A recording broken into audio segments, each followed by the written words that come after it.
Morning, everyone. I don't know if you remember, but the last time we met as a group was actually on Wednesday, the 18th of March. Some students love it, others dread it. But the first day of this new academic year is going to be one many of these young people remember. Scotland has given the green light for schools across the country to reopen, meaning thousands are back at their desks for the first time since March.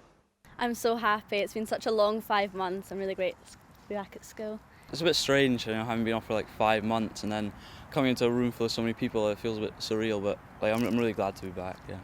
Really weird, yeah. It's been so long. It feels like it's been about 12 years since we've been at school, but honestly, it's way better to be back. At this independent school in Edinburgh, 15 to 18-year-olds were the first ones to return, with younger students set to come back later this week. It's aiming to have all 415 pupils back by Friday. I had a staff meeting this morning. It was the first thing that I actually said is, the academic attainment is one thing, but it's the mental health and well-being of our children that is absolutely uppermost in our minds. So the first week or two should really be about reintegrating them into a structure that they've been missing for 5 months. Like Wales and Northern Ireland, Scotland has powers over its own education system, which is why schools here are starting the new term almost a month before England. But what happens here will be watched closely across the rest of the UK. British Prime Minister Boris Johnson says getting children back into schools is now the country's top priority. The fear for officials is that the longer they stay closed, the more damage it could be doing, not just for children's education, but for their mental health.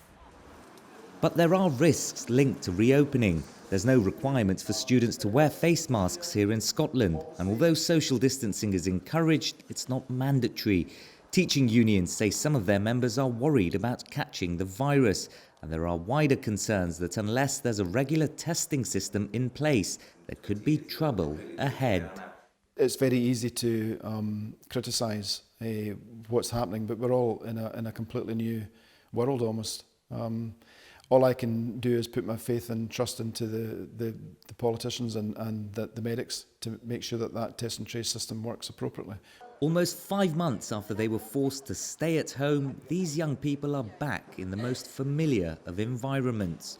With the threat of COVID hanging over schools, this is a cautious return. But 90 years after Clifton Hall first welcomed students, they're back in the classrooms once again.